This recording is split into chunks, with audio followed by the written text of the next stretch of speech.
Alright guys, so today I've got something interesting that's neither dragon nor dinosaur. We have a crocodilian, the very awesome Deinosuchus. Now I'm way behind on this review, but I've an excuse. It seems that my source completely forgot about little old me, and so for 4 weeks, they sat in his office doing nothing useful. Still, better late than never, and now we can have a look at it.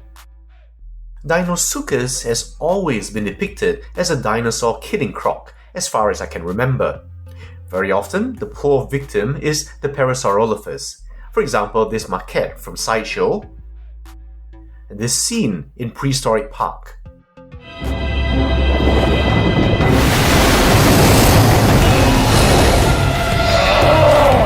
It's gone leapt out there. The young dinosaur has no hope against such a large predator. But also popular is the "there's always a bigger fish" scenario, like on this book cover and this.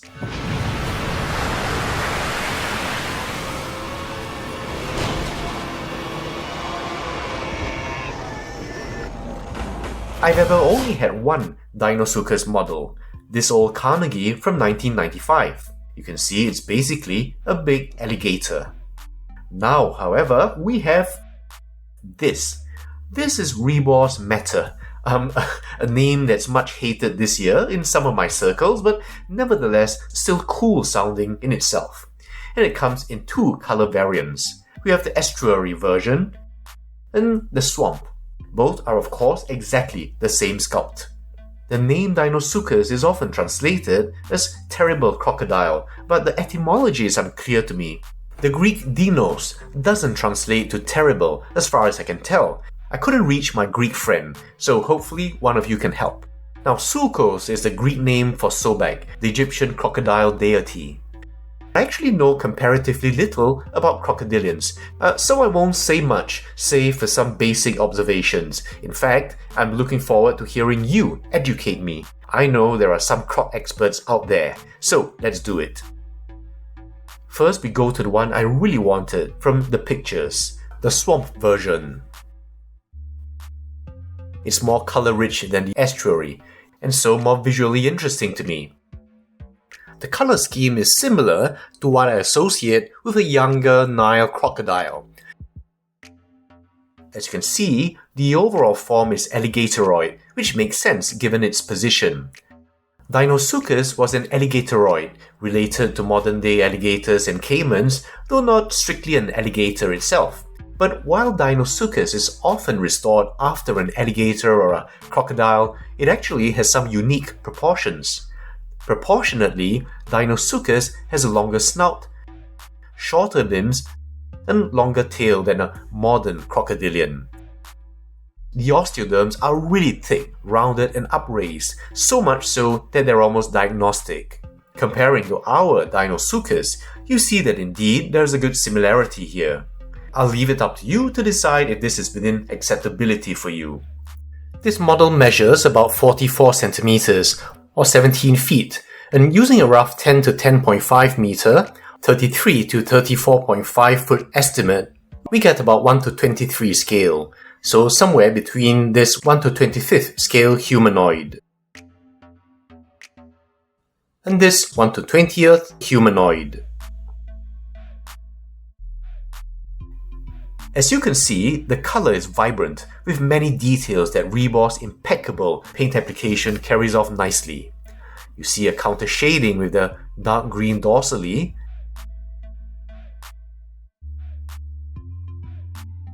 then all these markings in black, from the spottier ones to the more stadium forms in the body, then the tail markings.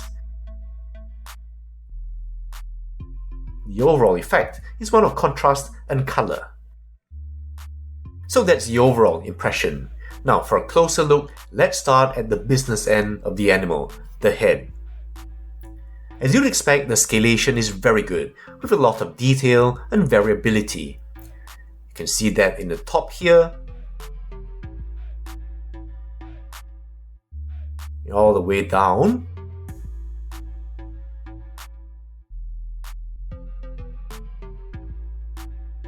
and over that there's a kind of a sheen applied to give it a wet look. Now, that's always nice to have in an animal related to water.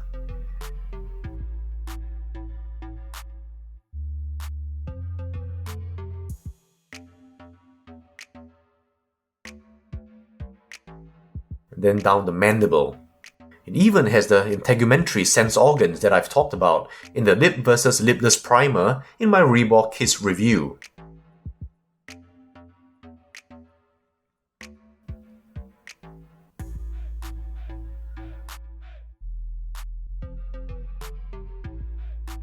The alligator-like snout with the expanded bulb is reflected here.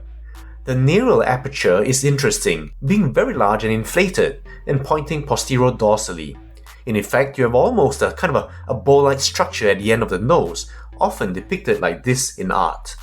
Now here in the Rebor, while you do have the bulbous end, this unusual form is, I feel, not as obvious. And even though I understand some skin cover, I wish this was somehow more obviously expressed. Let me know your opinion.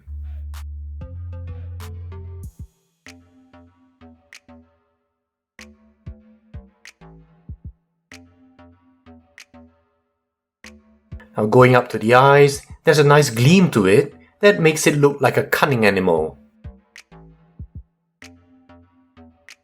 Then going down here, you see the beginnings of those osteoderms.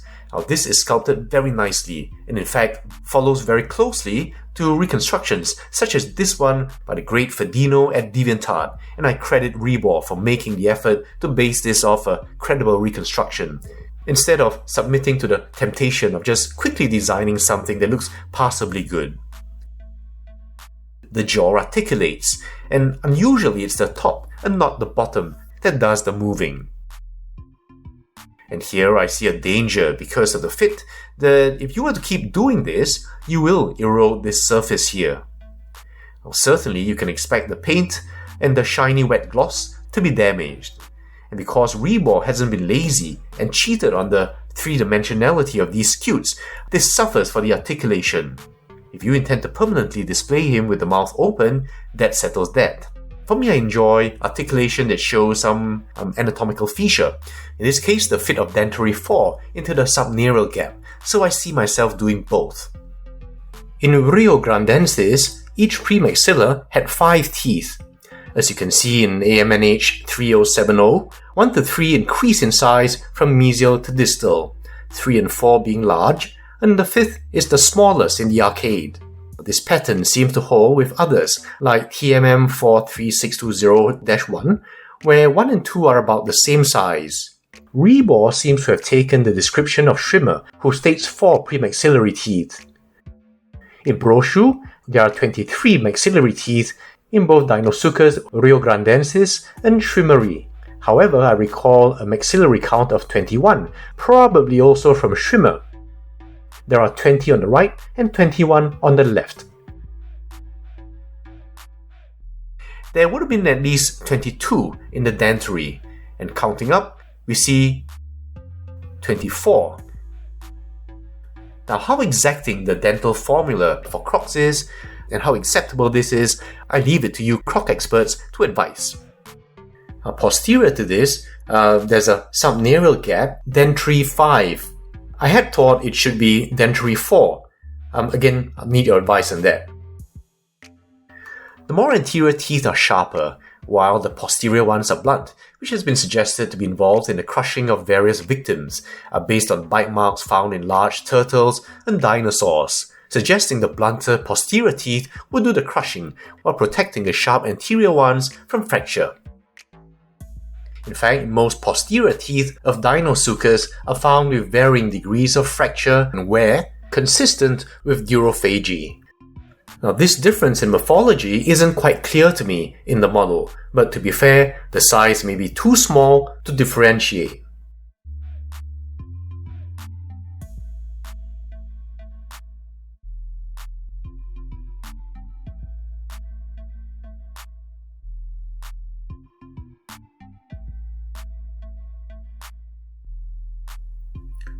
As for the palate, you can see that the sculpt is very detailed.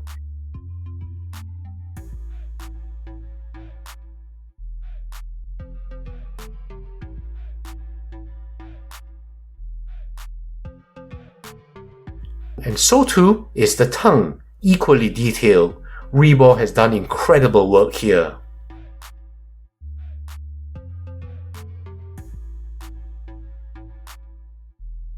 If you compare that to my old Deinosuchus, you can see how much I really appreciate this change. Now when we get to the body, the first thing we have to look at are the osteoderms. In Deinosuchus, they're really massive and thick, many appearing hemispherical in profile, to the extent of losing their keels. Dr. Mark Witten has said they're more like Daleks. They're so characteristic that even isolated ones are diagnostic of Deinosuchus. Now check out the profile of these from the side, and then compare a reconstruction from Ferdino at DeviantArt. Now, how well Rebor has reproduced this, I leave it to you experts to comment. I personally feel that while the roundedness can easily be obscured by overlying tissue, in terms of height, they could be more emphasized, with perhaps some without keels. The osteoderms were deeply pitted, suggesting attachment points for connective tissue, creating effectively a kind of vest that reinforced the body and probably supported more terrestrial activity. Imagine these things lumbering up to exterminate you. The only thing you can do is run.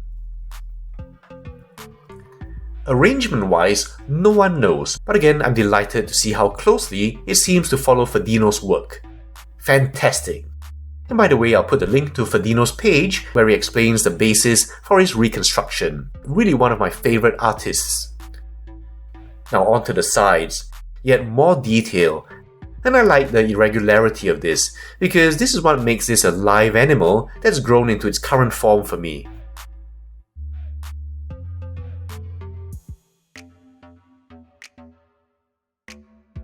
The limbs seem to me to at least capture some of the shorter proportions, and you can see the detail, of course.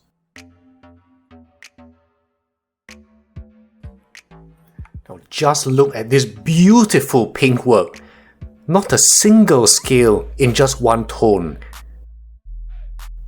Some of these larger ones on the arm even have keels.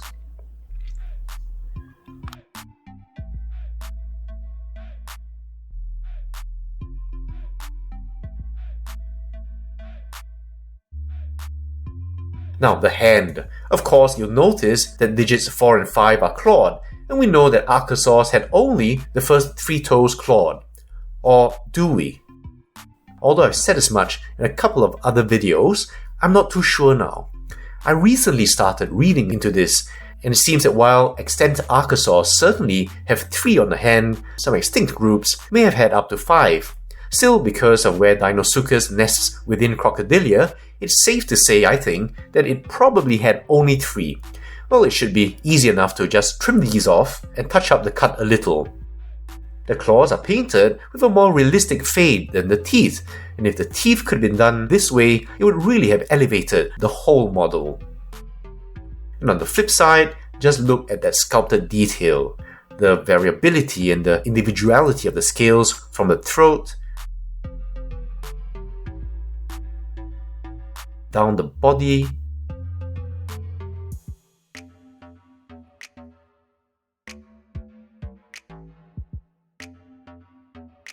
to the cloacal region. And in areas that are more uniform, you still get individually sculpted and raised scales. Very, very nice. And here in the plantar surfaces of the feet, such fine detail really supports the idea you're looking at a real animal.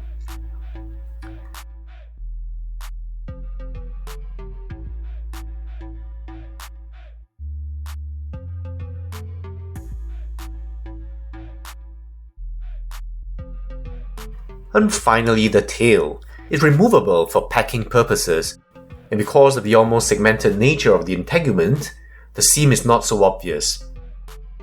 Detail-wise, you see a lot of variability in the dorsal scutes.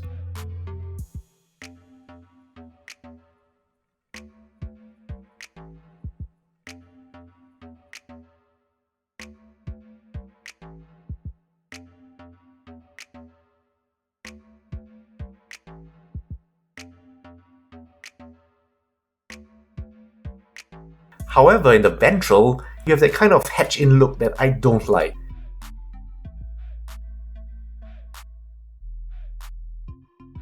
Now, so much for the swamp. Now, each of these comes with an accessory, the partial remains of an Appalachiosaurus. Appalachiosaurus is a tyrannosauroid, which I believe has never been offered as a model before. So it's sad that when it makes its first appearance here, It is food! And being fragmentary, it's perhaps fitting we get only a chunk of it, though they did include the two-fingered look that was updated from the original 3 fingers. And just give you an overview of it so you can see how well painted and sculpted it is.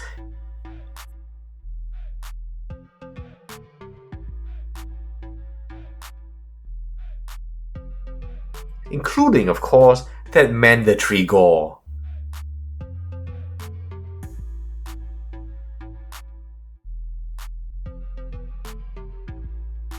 Which fits very nicely where the jaws are.